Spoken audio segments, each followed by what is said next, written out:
Director of the Canadian Small Church Ministry Center, sponsored by Small Church Connections here in Canada. And this is us, Canadian Small Churches in Action podcast. I've been looking forward to sitting down and chatting with, I'm going to call him a young man who is just, has just Good. become a friend over this last year or so. A real heart for ministry, and particularly one of my ministry points, rural church ministry and small church ministry. And so I'm going to ask him to introduce himself, tell us a little bit about what his ministry journey has been, and then we'll jump into a few questions about ministry. Sounds great. So Brian, take it away. Who are you? What's been your ministry journey over this last while? All right. Well, thanks for having me, Ron. My name's Brian Siewert. Let me see. I should tell you the most important thing. That's I'm married, and the day that we're recording this happens to be my wife's birthday. Well, So, happy birthday. yeah, Not to yeah, you, but I will tell her. do Yes, that. married for a number of years, and I've got 4 kids and now 2 grandchildren, and Ah, just excited about that. If I would have known grandchildren were so much fun, I would have had them first. yeah, right. Yeah. Yeah. Anyway, so we live up in the Onoway area of Alberta, which is just west of Edmonton, about half hour in the beautiful countryside. And I pastor a church in Onoway, and have been doing that for a couple of years now. Prior to that, I mean, way back, I started pastoring out in BC in a rural sort of area, a beautiful area in Creston, BC, where the Oh, yeah. peaches grow and beautiful summers and very mild winters.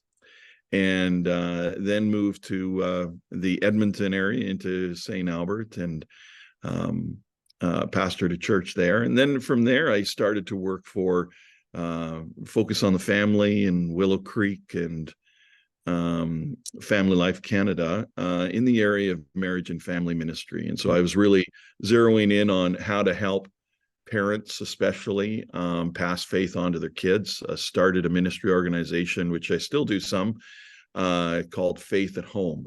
Mm-hmm. And the idea of that, which fits really well in the rural settings, is how to help parents be the primary influence on kids' lives when it comes to spiritual matters. Which they are already, but the catch is to try and help them through the church to help the parents to do that. And I'm finding in rural churches, it's a little bit more organic, if I can use that term. Yes, you can. Rural churches, parents are very involved, it seems, in ministry, because there's, oftentimes not people around that can be hired, or they don't have budget to hire. And so you don't just drop your kids off at church. You have to come and you have to lead the programs, which is, I think, germane to a lot of the smaller churches as well in the urban context. But in the country, it seems that people just a little bit more hands-on. And so when it comes to the faith development of their kids, it's really important as well. So in the last couple of years after COVID, or kind of in the middle of COVID, I started with this church as interim pastor, and now they're full-time pastor, and no interim about it. Yeah. Yeah. So yeah, we're enjoying it, and finding ourselves right in the middle of rural type ministry. My background in working with Focus on the Family and these other organizations, where I connected more with lots of different pastors across denominations and so on in my role, has given me a desire to try to help out other pastors and to try to facilitate where I can some different ways of doing things, or getting pastors together and so on. And what I have come to discover, which is what I knew from my roots growing up in southern Alberta and growing up on a farm and going to a smaller country church, was that things are difficult for country churches to survive. And particularly so in this day and age, where there's a lot of change in what's happening in seminaries. There's not the same pool to draw pastors from. There's not as many people that are going into Bible college and seminary, as far as what the needs are in churches, and not many that are graduating in sort of the pastoral realm. And so it's difficult for churches to find pastors. And so the big question for me is, what's a sustainable future for these rural churches look like? Mm-hmm. So that's why I've started, kind of initiated, trying to help out rural churches. And so we've started this group, or restarted really, because it was happening before, and Yeah. then it shut down during COVID, and started this group to just try and get rural church pastors together. Mm-hmm. And so we've been doing a few events in Alberta, branching out into Saskatchewan, to the wild frontier, Oh, and definitely. Yes, my home province. There you are. yes, yeah, yeah. So that's kind of what we've been about, and what I've been doing here Well, recently. you've kind of covered a whole bunch of areas that I'd love to ask questions on. And the first question, I think, is a big question that people ask. What makes a small church significant? Like what works in small churches that just really makes them worth having around? Oh, yeah, that's a great question. Yeah, and I know we've only got half hour or so, so just Okay. What makes them work?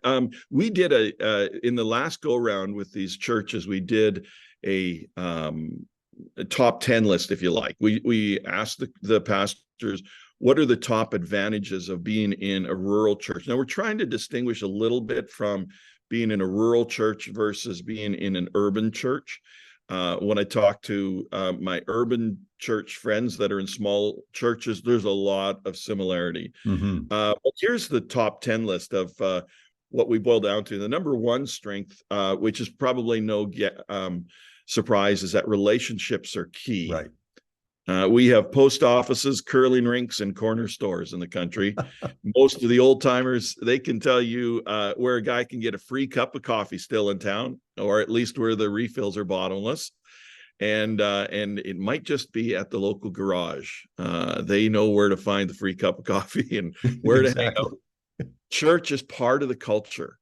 Congregants are not likely to make it to church on a Sunday morning without a firm grip handshake. And you got to be, aware of old Mr. Smith, because he still milks cows and he can break your hand if he gets hold of you. So, well, there's a lot of relationship, and people in the country are very people oriented.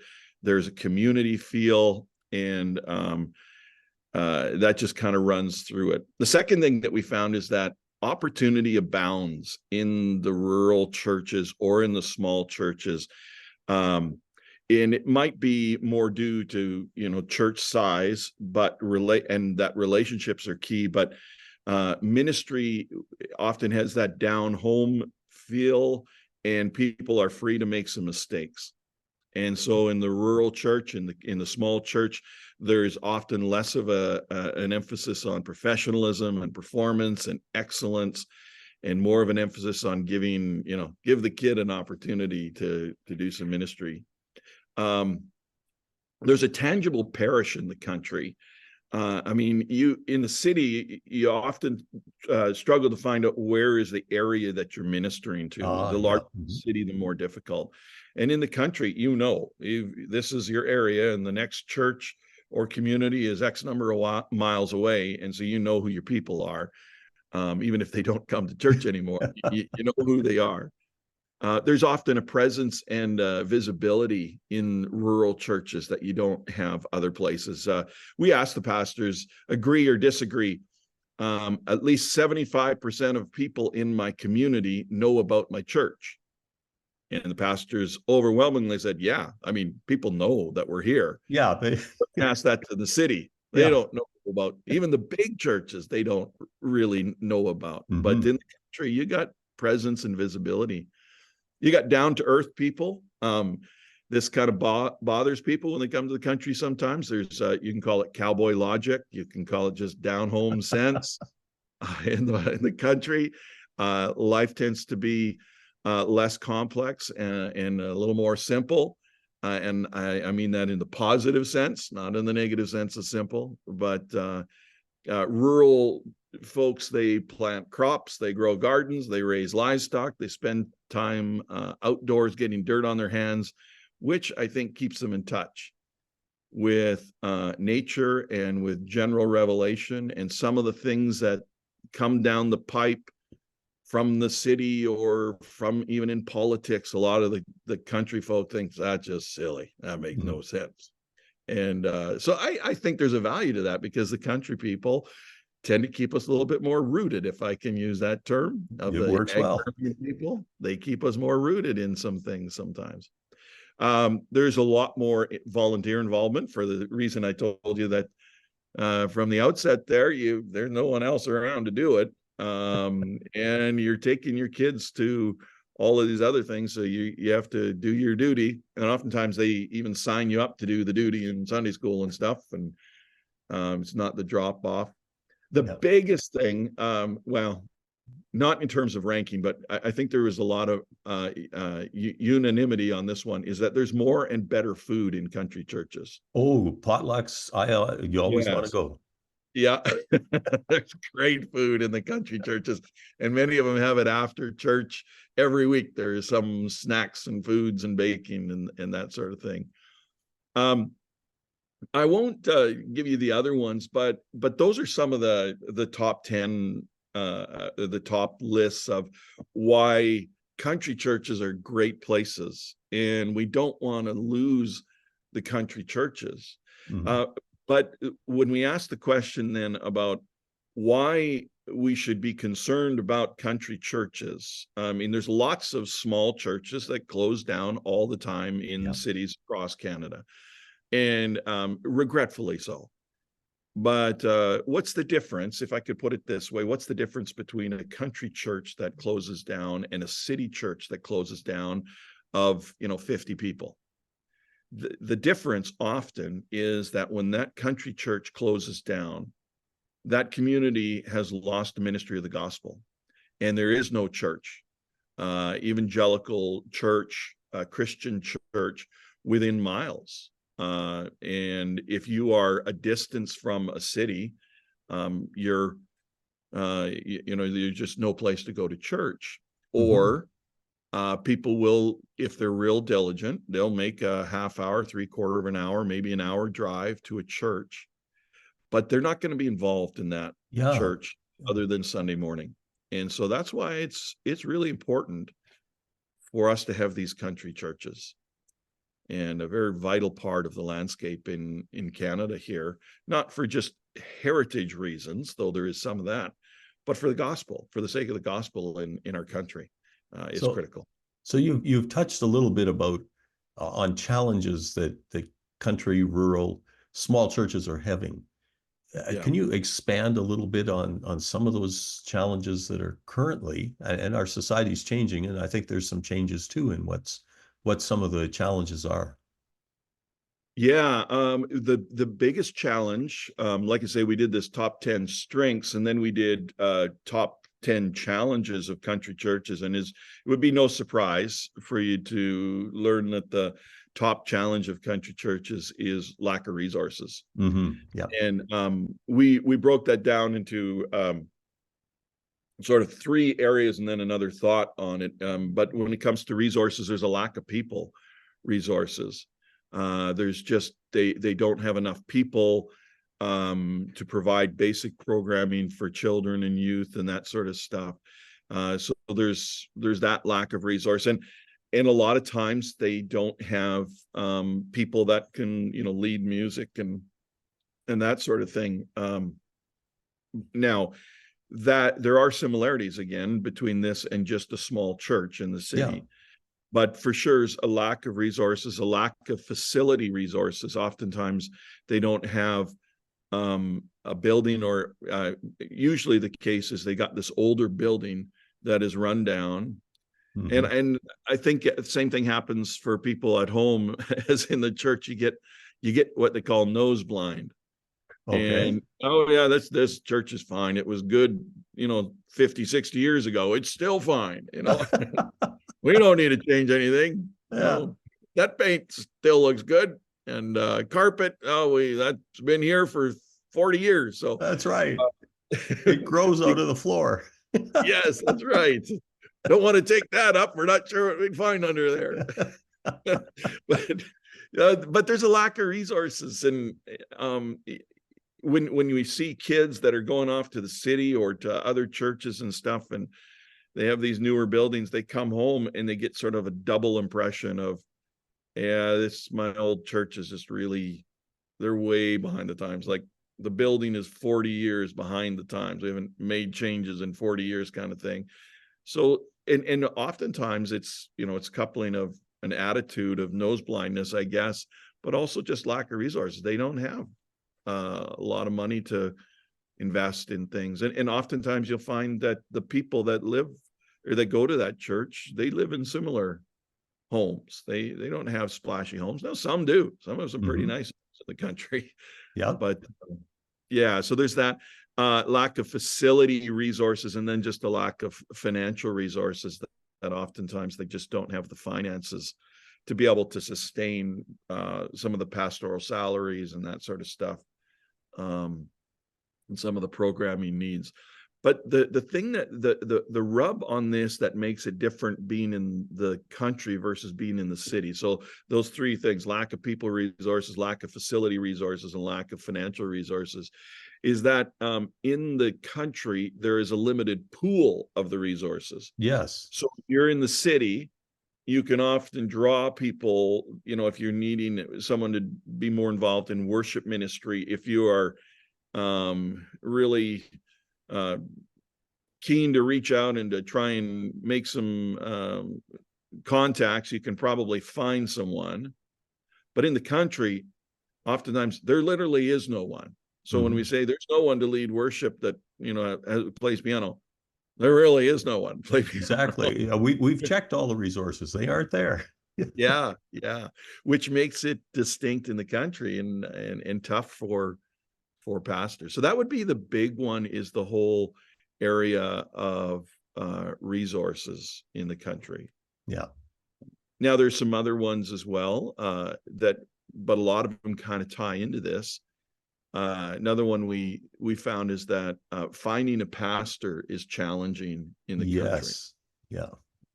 Now you were with Canadian Theological Seminary, so sort of the model in the old days, if I can call it that, We can. pastors, people that were planning to go into ministry, go off to seminary and into Bible college and seminary, and then the Bible college and seminary has a pool of people that they can, or sorry, the church has a pool of people that phone up the seminary and find out who they can. My wife's in the background here. Yes, there she is.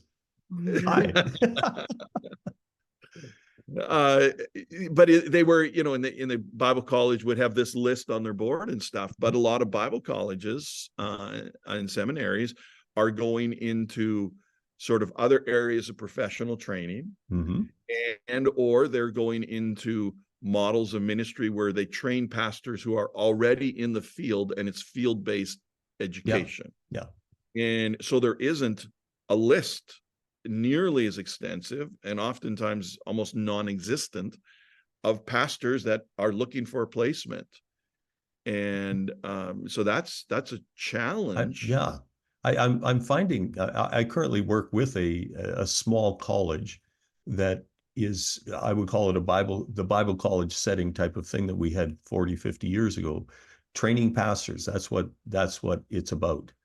And there's a bit of a resurgence of that, because I think a number of, if you want to call it small churches or other denominational groups, have said, we don't have the people that are trained in being a pastor.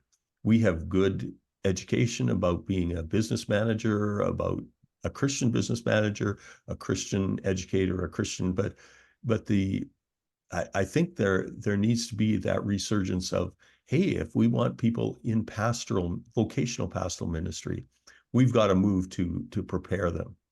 And so I think that's a resurgence coming. But again, they face financial problems. They face finding the resources. It's just a very difficult thing. Yeah, and what we're starting to find is that a lot of the churches are looking for pastors, or are having to look to places like Bible colleges rather than seminaries for Hmm. pastoral candidates, Yeah. which is very interesting. Some of the lists of the kind of people that you're looking for, we want this level of education, we want a master's degree and stuff, not as likely to find people that are willing to do that. There's a double problem, though, with the country, and that's that if you ask that pool of pastors, if such exists, where they would like to go, fewer and fewer, and I suppose in some senses has always been the case, but fewer and fewer want to go to the little country church. They're often Exactly. being trained. They've got an emphasis in youth ministry or music ministry or children's ministry or something like that. That's what they've got when they go to Bible college. For them to go to a country church and be the senior pastor, and I have to do all of that and preach on Sunday. I just want to go to that church that I can be the specialist in being the children's ministry person, or Hmm. and so they don't tend to want to go to the country church. Well, that whole general practitioner type of thing, both within, I mean, that goes across the board, I think, in many vocations, that we've lost the idea of having the general practitioner and everything has to be specialized. And all of a sudden you go to a small church, you're going to do everything. Yeah, Yeah, yeah, yeah, yeah, for sure. Yeah. Yeah, so that's a major area of challenge for churches, is to find that, pastors. And I think another thing that is developed in, well, I don't know when, but the idea that you would go into a pastorate and be there for 30 years, yeah. still the desire, and I think oftentimes expectation in the rural churches, um, where that is definitely not the desire and expectation of those grads coming out of Yeah. Bible college. So that they may even be hesitant to go to the rural church because they're afraid they're going to get stuck there for, how many years. Well, and I mean, to be quite honest, if you're in a small church, a rural church, um, it takes you 10 years to be accepted, Yeah, to be quite honest. And yeah, in that 10-year time, you're constantly want to bring up new things. Let's try this, let's try that, until you have the trust of the people and that sort of relational thing happening. You're not going to go anywhere. You can't come in with a business model that says, here's what we need to do, top down, let's get it done. It just doesn't seem to work. yeah, absolutely. Yeah, yeah. There's also a migration of youth to the city. Yeah. I mean, we're not unlike any other country where there's increased urbanization and fewer and fewer family farms, more people moving to the city. And then the opportunities in the city are what young people are looking for, and should be looking for, some of the educational opportunities and that sort of thing. So when you're in the country, you see, you might have a good youth group for a couple of years, and then they move off, and Hmm. they've gone to the city, and they probably not coming back. They're not going to come back and settle on the family farm. There are a few of those around still, but most are just taken off to the city, and that's where they're gonna land, or they'll land in some other rural community. So you're always training people and then losing them. Yeah. Now let's pop into a whole other area, and I think this is an area that you have some heart, and this is where you want to go in many ways. Is that in a small town or a small church, rural church type setting, if you're it for the pastor, or maybe two of you within an area, it can be rather discouraging. You kind of need a network, a way to be outside of just yourself. And I think you've been working on some of this. Maybe you can explain some of what you've been looking at, what you've been working at. Yeah, I would definitely echo that. That in the country, it can often be lonely. In terms of, if I could call it, the professional side of things, you don't have colleagues that you can talk with as readily. Some of the bigger churches, they have people down the hall. Yeah, exactly. If you talk to them, they would say, they're not my friends, they're my colleagues. So, there is sort of that problem everywhere of how do who are your people that you can connect with, and that you can maybe find some professional fellowship with, or some pastoral fellowship with. And even if it's, not that they're your best friends, but you can bounce some ideas around and go Mhm. for coffee and that sort of thing. There might not be anyone within a half hour or 3/4 an hour drive of where you're at that you can be with. So what we've been trying to do through some of these gatherings is to create some space for people to do that. And in some of the places, it's pretty exciting to see how much they're just jumping at the Oh, opportunity to get. yes. Now, here's another thing that I found related to that, is that in a lot of the urban settings, you have large denominational pockets. So you've got the Alliance churches, and you've got the Baptist church, and you got the Pentecostal churches, and there are enough of them in the location where they can do a denominational gathering and get together. And I think that's vital. So I'm not downplaying the importance of these denominational groups. But when I was in Creston, BC, for instance, I was wanting to do some other youth activities and that sort of stuff with some other churches, or just get together with some other people. And if I decided I wanted to do it with just the Baptist churches in town, it was still only me.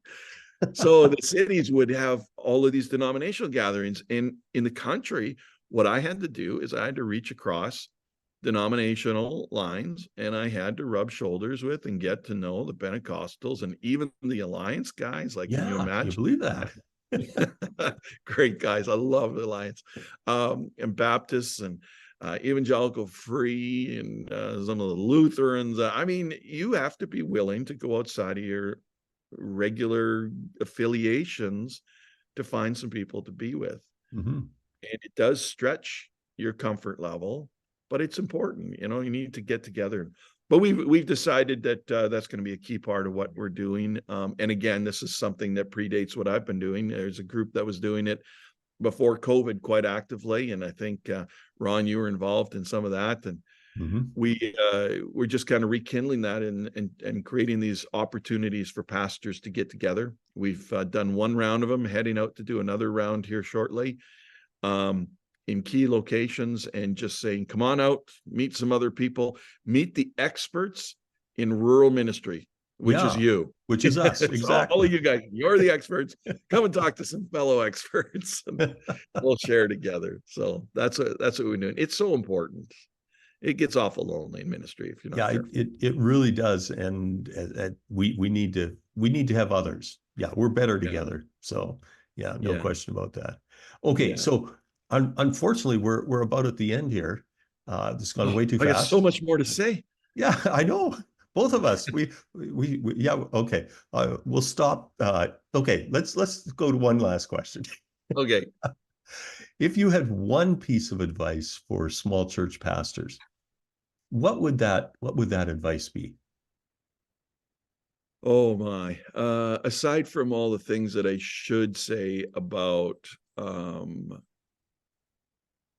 the importance of spiritual nurturing and feeding your own soul, which is the most important. But lots of people are saying that. What I don't hear as many people saying in it, which I would try and share, is reach out, be innovative, and you don't have to have all the resources, but sometimes you just have to ask. So that's some of what we're trying to do, is we're trying to ask some city churches, other churches, the denomination, hey, can you help? Hey, do you know someone that plays piano? Yeah. Would you come and lead worship? Like Mhm. asking people for help. Um, in our area, some of the rural churches in Alberta were the ones that planted the city churches. Exactly. They were the ones that were missional. And so now we're kind of coming full circle and say, hey, would you help some of us old mother churches, we need you. Mhm. And so don't be afraid to ask for help. A lot of times we can become very insulated and isolated, and we can feel like, woe is me. Mhm. And there might be lots of good reasons for that, but sometimes it's just looking outside and saying, hey, can you give me a hand here?